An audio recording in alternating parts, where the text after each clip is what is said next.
दोस्तों नमस्कार, welcome to my YouTube channel Bima expert.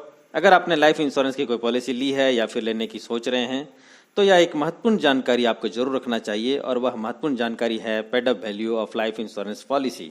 Life insurance policy insurance company और policy holder के बीच एक कॉन्ट्रैक्ट होती है और जब आप पॉलिसी लेने के लिए प्रपोजल फॉर्म साइन करते हैं तब यह सहमति बनती है कि यह आपका सम एश्योर्ड है, बीमा धन है जो इतने वर्ष के टर्म के लिए है और उसके लिए आपको इतनी प्रीमियम पे करनी है। अब इस पॉलिसी के साथ 3 स्थितियां उत्पन्न हो सकती हैं जो आपने बाय की है। पहला, पॉलिसी होल्डर समय पर अपना प्रीमियम भरते रहें और पॉलिसी टर्म खत्म होने पर उन्हें मैच्योरिटी मिल जाए। मैच्योरिटी पर जो उन्हें मिलेगा वह होगा sum assured plus bonus plus final additional bonus if any. It may vary according to the feature of the policy. दूसरा केस यह हो सकता है कि पॉलिसी होल्डर की दुर्भाग्यवश मृत्यु हो जाए, तब नॉमिनी को जो मिलेगा वह होगा death sum assured plus bonus plus final additional bonus if any. यह death sum assured 110%, 125% of basic sum assured हो सकती है जो पॉलिसी फीचर पर डिपेंड करता है। अब तीसरी स्थिति जो पैदा हो सकती है वह है कि पॉलिसी होल्डर ने पॉलिसी लिया, पॉलिसी कुछ वर्ष चली भी और फिर उनकी आर्थिक स्थिति ठीक नहीं रह पाने के कारण वह इस पॉलिसी का प्रीमियम नहीं भर पाए और फिर पॉलिसी लैप्स कर गई।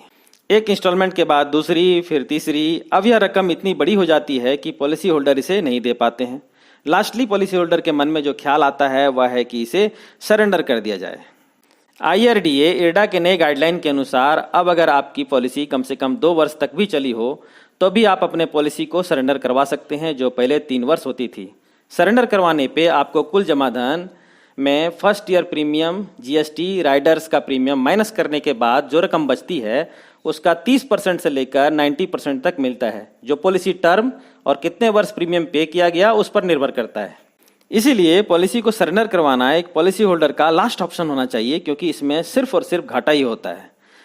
तब अब जो सवाल उठता है कि फिर और क्या विकल्प है जिससे इस लॉस को ना सिर्फ कम किया जाए बल्कि जमा धन के ऊपर प्रॉफिट भी लिया जा सके, जिसे ही समझाना इस वीडियो का आज का मुख्य उद्देश्य है।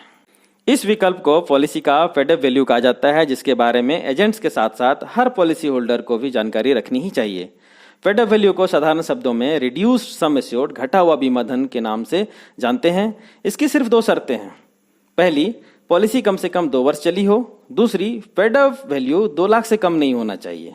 आइए अब इसे एक छोटे से उदाहरण से समझते हैं। सपोज आपने 10 लाख सम एश्योर्ड की एक पॉलिसी 20 वर्षों के लिए ली है जिसका प्रीमियम 30,000 हाफ ईयरली है। फाइनेंशियल प्रॉब्लम होने के कारण यह पॉलिसी में मात्र 10 इंस्टॉलमेंट ही प्रीमियम जमा हो पाया, यानी पॉलिसी सिर्फ 5 वर्षों तक ही चल पाई। अब इस पॉलिसी की अगर यहीं पर सरेंडर कर दी जाती है तो सरेंडर फैक्टर के हिसाब से इसमें आपको करीब 1 लाख रुपए से लेकर 1,20,000 रुपए तक ही मिल पाएगा, जबकि आपका जमा धन 3 लाख रुपए का है। अब अगर इसी पॉलिसी को पेड अप पॉलिसी के लिए छोड़ दिया जाता है तो इसका सिंपल फॉर्मूला है बीमा धन इनटू जितना इंस्टॉलमेंट आपने पे किया डिवाइडेड बाय कुल इंस्टॉलमेंट संख्या जो एक्चुअल में पे किया जाना था। अब आइए इस केस में देखते हैं। 10 लाख रुपए जो कि इसका बीमा धन है इनटू 10 डिवाइडेड बाय 40 जो कि इसका कुल इंस्टॉलमेंट है। 20 वर्षों की पॉलिसी है हाफ ईयरली, तो 20 गुना 2 बराबर 40 इंस्टॉलमेंट।